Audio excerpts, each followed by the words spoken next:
In Die Hard, Bruce Willis plays John McClane, a New York cop visiting Los Angeles when a corporate Christmas party turns into a long, violent standoff inside Nakatomi Plaza. What makes the movie age so well is how specific the gun choices are, and how cleanly they track a late 1980s shift from old police carry to modern tactical hardware. By the end, which firearm choice ends up being the most surprising once you know what it really is? John McClane starts with an Italian Beretta 92F as his everyday duty pistol when the night first goes wrong. The 92F is part of the late 1970s Wonder 9 wave, built around a double-stacked 9mm magazine at a time when a lot of US cops still had revolvers. One of the easiest tells is Beretta's open-top slide, which gives it that distinctive cutaway look compared to other service pistols of the era. By the late 1980s, this shape was already getting locked into pop culture because the US military adopted the closely related M9, so it read as current and official. In action movies, the 92F became a default modern cop gun almost overnight. A minute later, the boss's pistol shows up in The Office Takeover, and it's a weirdly specific flex. Hans Gruber, an excellent role played by Alan Rickman, carries a Heckler & Koch P7 M13 during the tense moments with Takagi. The P7 family debuted in the late 1970s and stands out because of its squeeze-cocker front strap, which is about as far from a generic movie pistol as you can get.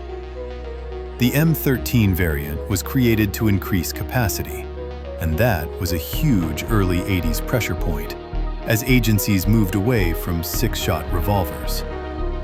The gun's compact, blocky shape and low bore axis give it a tight, controlled look on camera compared to bulkier service pistols. This wasn't a cheap, common sidearm, which makes it feel intentional rather than random.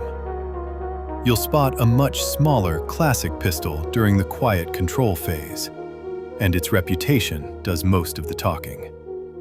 Carl uses a Walther PPK with a suppressor during the initial control of the building.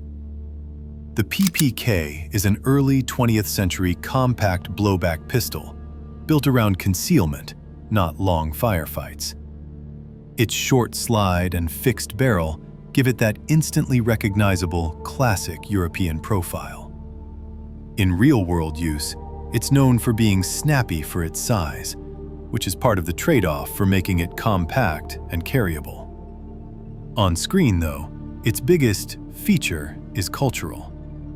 Decades of James Bond movies that makes it read as quiet, personal, and controlled. The suppressor look is pure movie shorthand, but the PPK itself is a real icon. Then there's another German service pistol that most people never notice. Heinrich is seen with a Walther P5 during the boardroom confrontations. The P5 is part of Walther's post-war evolution of the P38 lineage, developed with modern police requirements in mind.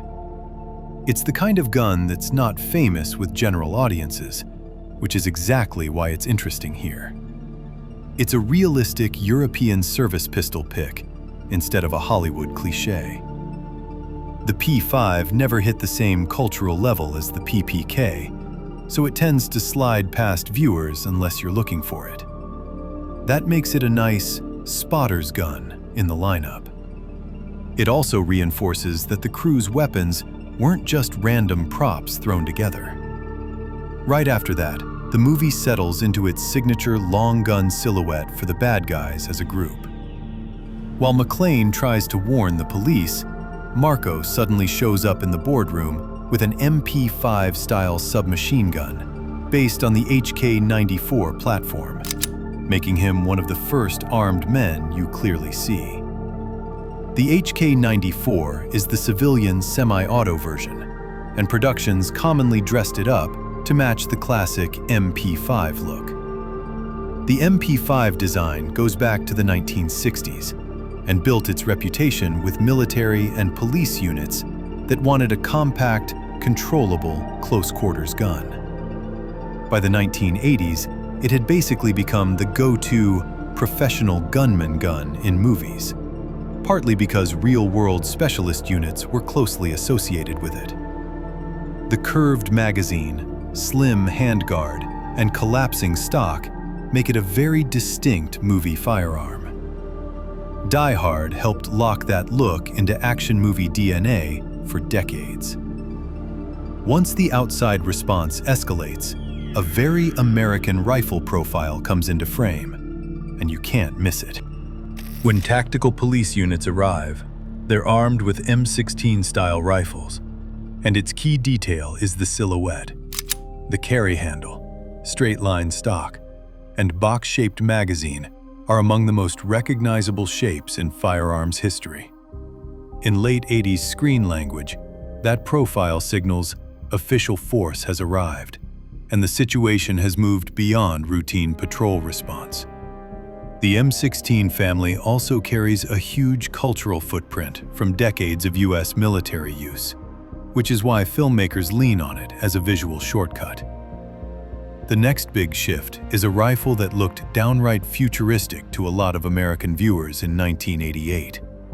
Karl's primary heavy rifle is the Austrian Steyr AUG, one of the most distinctive guns in the whole movie.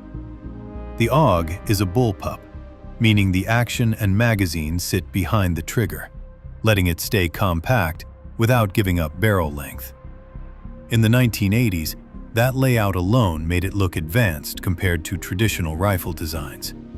Many AUG configurations also have an integrated optic housing that gives it that unmistakable hump profile, which is why you can spot it so quickly on screen. The AUG had real military adoption, so it wasn't just a sci-fi prop. It was legit modern hardware. In action movies, it became a go-to for foreign, high-end tactical rifle. Then the movie swings hard in the other direction, with a belt-fed gun that exists to overwhelm. Alexander brings out an M60E3, pushing the movie into full heavy gun territory. The M60 family is one of the most recognizable machine guns in American history, and the belt-fed look alone screams huge firepower. The E3 idea is tied to efforts to lighten and modernize the platform. But on screen, the impact is the point. Big receiver, hanging belt, and a presence that makes everything else feel small. This is one of those weapons Hollywood uses as a volume knob. Once it appears, the destruction level jumps immediately. After the dust settles outside, the last gun that matters isn't one of the terrorists. Al Powell carries a Smith & Wesson Model 15 in the final face-off outside, when Karl, back from the dead, comes at him after everything crashes down.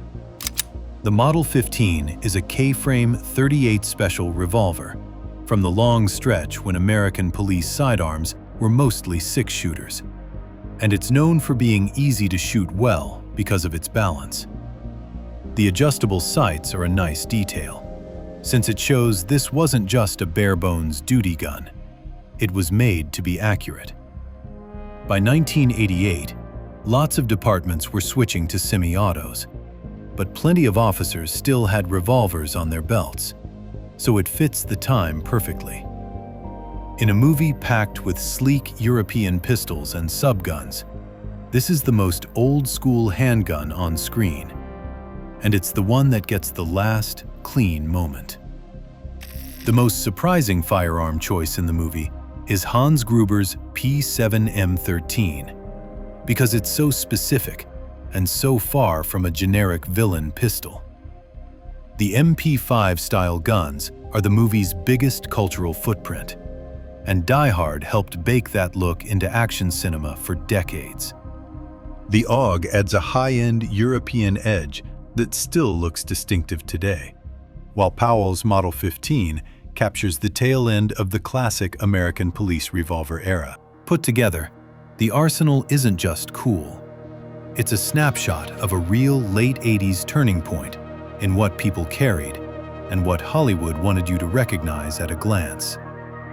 And yes, Die Hard is a Christmas movie. Hey! Merry Christmas! Jesus. Fucking California.